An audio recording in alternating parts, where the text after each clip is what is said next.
UDF നേതൃത്വം, കോൺഗ്രസ് നേതൃത്വം എന്നെയും എൻ്റെ പാർട്ടിയെയും അപമാനിച്ചപ്പോൾ നുറുങ്ങുന്ന മനസ്സുമായി ഞാൻ മുന്നോട്ട് നീങ്ങുമ്പോൾ ഈ പാർട്ടിക്ക് അർഹതപ്പെട്ട സീറ്റുകൾ ചോദിച്ചു വാങ്ങുവാൻ പാർട്ടിയിൽ ഉത്തരവാദിത്വമുള്ള ആളുകൾ അതിനുവേണ്ടി ശ്രമിച്ചില്ല എന്നുള്ള ആക്ഷേപം പാർട്ടി പ്രവർത്തകർക്കുണ്ട്. ഞാനത് കണക്കാക്കുന്നില്ല. കാരണം ഞാൻ പാർട്ടി ചെയർമാനാണ്, എൻ്റെ ഉത്തരവാദിത്തമാണ് ഞാനതിനെ കാണുന്നത്.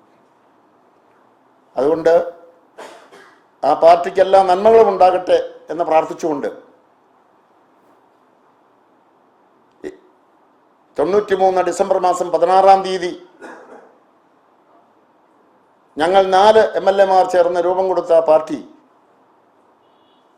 അതിനെല്ലാ നന്മകളും ഉണ്ടാകട്ടെ എന്ന പ്രാർത്ഥനയോടുകൂടി ഞാൻ ആ പാർട്ടിയുടെ ചെയർമാൻ സ്ഥാനം രാജിവെച്ച വിവരം പറയുവാനാണ് ഇപ്പോൾ നിങ്ങളെ ഇവിടെ ഒരുമിച്ച് വിളിച്ചു കൂട്ടിയത്. മറ്റൊരു കാര്യം കൂടി പറയട്ടെ.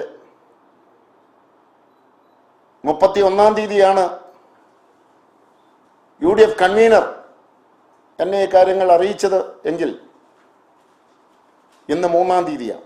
23 വർഷമായി UDF ഉന്നതാധികാര സമിതിയിൽ പങ്കെടുക്കുന്ന ഒരു പാർട്ടിയുടെ പ്രതിനിധിയാണ്.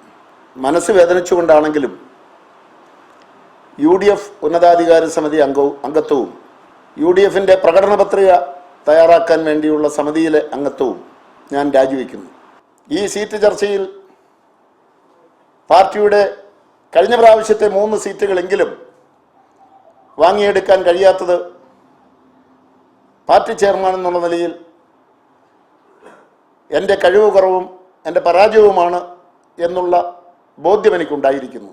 അതുകൊണ്ട് 23 വർഷം ചെയർമാനായി ഞാൻ പ്രവർത്തിച്ച പാർട്ടി കഴിവുകെട്ട ഒരു ചെയർമാൻ ആ പാർട്ടിക്ക് അതിൻ്റെ തലപ്പത്തിരിക്കുന്നത് ആ പാർട്ടിയുടെ മുമ്പോട്ടുള്ള പ്രയാണത്തിന് ബുദ്ധിമുട്ടാകും എന്നുള്ള സത്യസ്ഥിതി മനസ്സിലാക്കിക്കൊണ്ട് ഞാൻ ആ പാർട്ടിയുടെ ചെയർമാൻ സ്ഥാനം വളരെ വ്യസനത്തോടു കൂടി രാജിവെക്കുന്നു.